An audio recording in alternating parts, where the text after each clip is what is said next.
Hey guys, for the chicken dum biryani today that we are going to prepare, we need some basmati rice.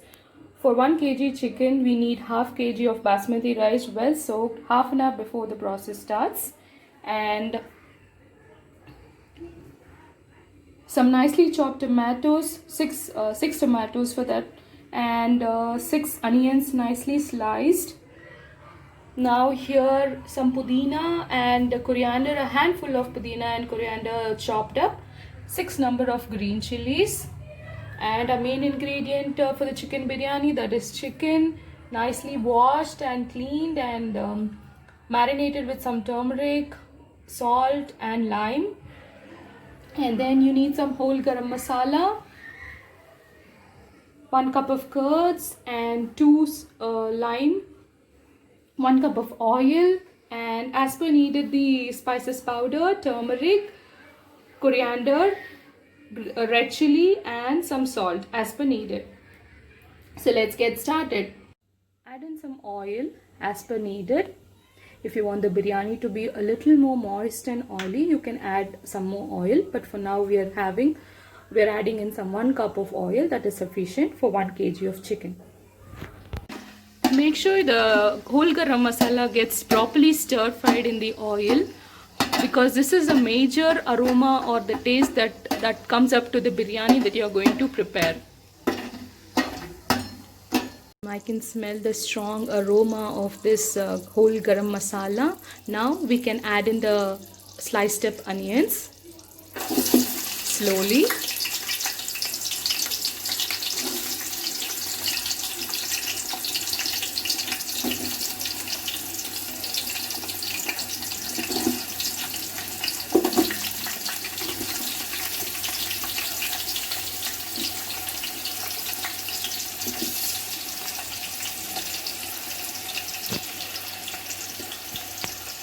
One tip here for the onions to get fried soon and become moist, you have to add in a bit of salt here. Okay, now the onions have turned pinkish in color.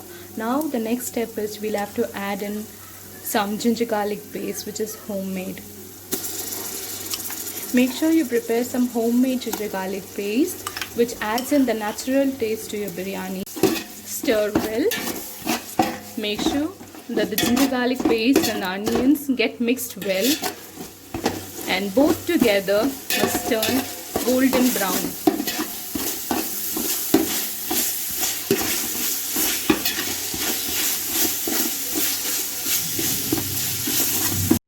Now it's nicely golden in color. Now we can add in the spice powders. Add in some turmeric powder, half teaspoon.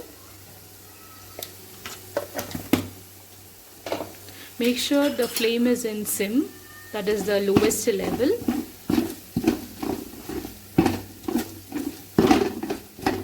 If you feel the bottom is like getting tarred or the ingredients are getting stuck to it, you can add in some more oil.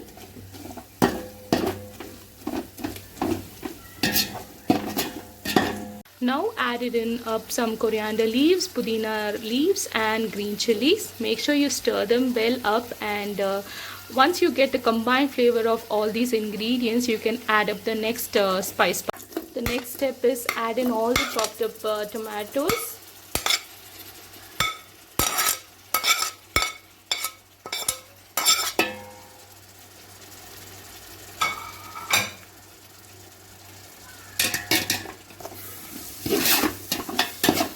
Mix them well with the other ingredients. So the tomato is mixed well with the other ingredients, and look at the oil that oozes out. So we'll have to make sure that the entire mixture gets mixed well and the oil out of the entire masala comes up. Now you can add in some curds, 1 cup of curds. Adding in curds gives that extra flavor to your biryani.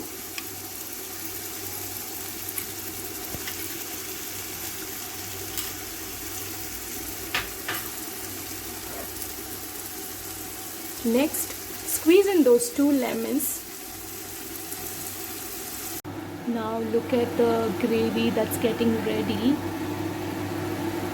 all the ingredients are getting mixed well, and the flavor of all of the ingredients are summing up to be an beautiful aroma that I can smell now.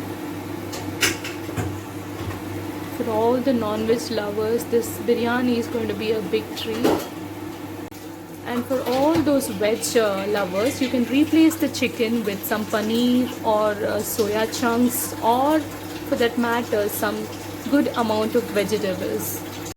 Alright, look at the masala, look at the ingredients, and look at the steam that's coming up. It's all mixed up well, and we are good to go with the masala gravy that is ready before the chicken is added in. Now the next step is to add in the chicken.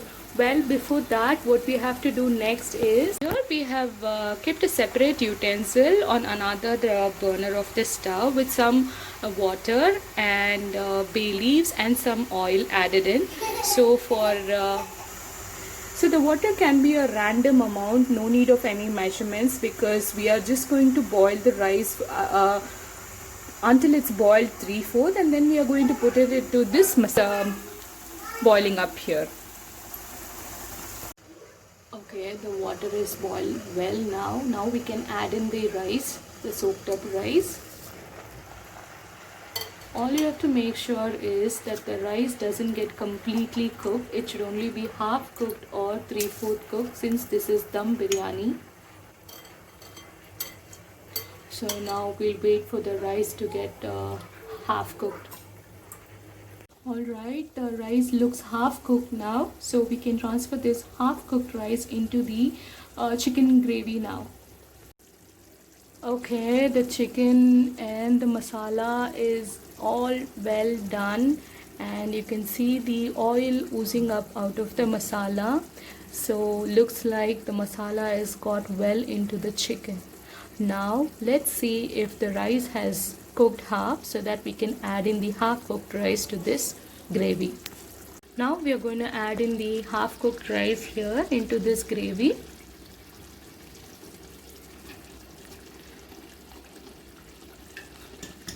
Make sure you add in all the rice and spread them evenly, or you can add the rice and the gravy layer wise as well. Here we are adding all the rice on top of the gravy.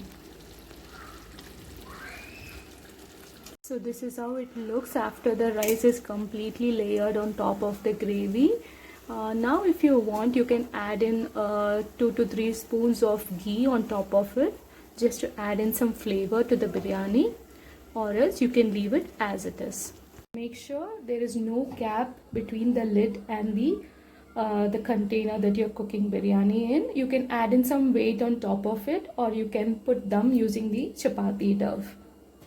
Okay, in order to make sure that the biryani at the bottom of the container doesn't get tarred, we'll have to place a dosa pan or a chapati pan, whichever you have handy, and place the biryani container on top of that pan to make sure the dum process is good enough to have the biryani cooked well.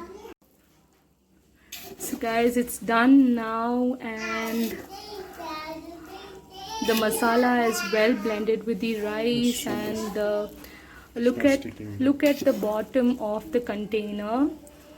You should make sure that the masala or the rice doesn't stick to the bottom of the container. Look at that. And that's the main point here. So once you see that, you can mix the rice and the gravy at the bottom together well. Look at that. Looks yummy, isn't it?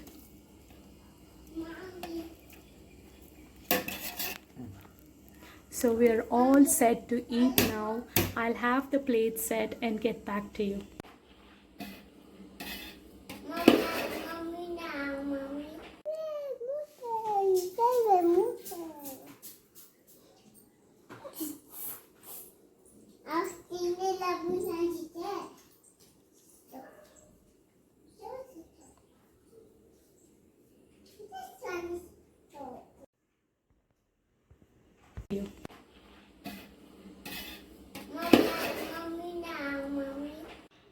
So here is the yummy biryani along with raita ready to eat.